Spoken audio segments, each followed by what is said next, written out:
Good health is relative. October 23rd, 2015.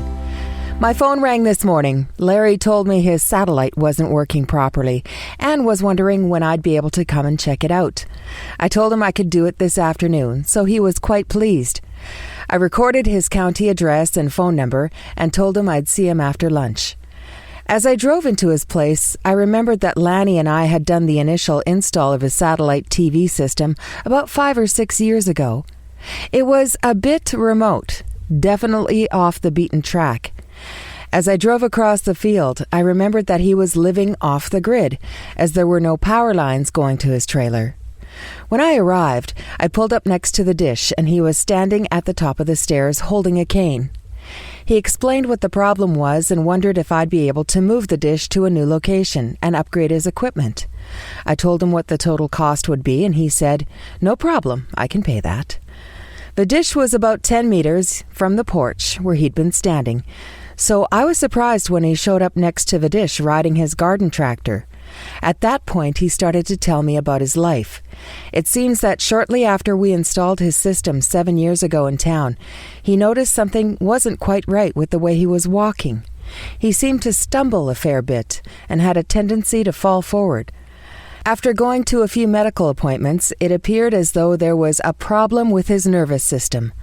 There was some speculation that he might be in the early stages of ALS, Lou Gehrig's disease, or MS, multiple sclerosis. He told me that he was very relieved to find out that it was not ALS, which can usually mean a fairly early death. Interestingly enough, his doctor made a correct diagnosis early on, which was later confirmed with MRI tests. When his doctor drew his pen across the bottom of his foot, his toes extended up rather than curling down as in a normal Babinski reflex test, so the doc was sure he had MS. While I continued to work, he explained how this had impacted his life. His loss of control meant he could no longer hold down a job, so a couple years back he was placed on disability assistance. Now he has some days which are good, so he does as much as he can around the yard on those days. Other days he has almost no control of his muscles, and then he has no choice but to read or watch TV. Once I replaced the faulty dish, moved it to a new location, and upgraded his equipment, I had to call in to get his software downloaded to match with the new equipment. He drove his garden tractor to the shed and started his power plant. While we were sitting in his trailer waiting for the download, he explained something else to me. Up until February, he felt kind of bummed out, most of the time, about his disease and how it limited what he could do. Then for no explained reason, his brain suddenly switched to happy. Since that time, he's been in a happy place. He no longer asks why me. He simply accepts what is and now enjoys his life. His life would have been totally different if he had actually had ALS. Out of curiosity, I ask his age, and he tells me that he is 59. 10 years younger than I am, and here I can still go up and down ladders and do virtually everything I have been able to do all my life, although at a slightly slower pace. So everything is working properly, and it's time for me to go. He hands me full payment. I tell him to put it towards something that he needs.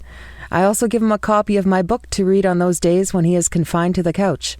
He tells me that he would like to do something for me one day. I don't say it out loud, but I think you already have. You've reminded me how fortunate I am to be able to basically do what I want when I want. Last night I was able to enjoy a 3-kilometer walk by the light of a beautiful waxing gibbous moon. I'm so blessed. Almost exactly 3 years later, his daughter, Katrina, gives me a heck of a deal on a 2005 Chev Malibu hatchback, partially in thanks for taking care of her dad's problems. While it took me a week to fix the issues, such as install newer tires, do a wheel alignment, Mike Mills Sr. taught me how to do an alignment years ago using 2 sticks, and then Mike Mills Jr. refreshed my memory by using a tape measure and a couple of straight edges. All new brake rotors and pads, a magnetic oil pan heater, new battery, and new wiper blades. I enjoyed my quiet shop time working on the car. I just love the hatchback. I am not walking tonight as I have one eye on my monitor while I write this story, and my other eye is on the World Series game between the Royals and Blue Jays. If my dad was sitting next to me, he would be saying, "Give him a crooked one." life is good.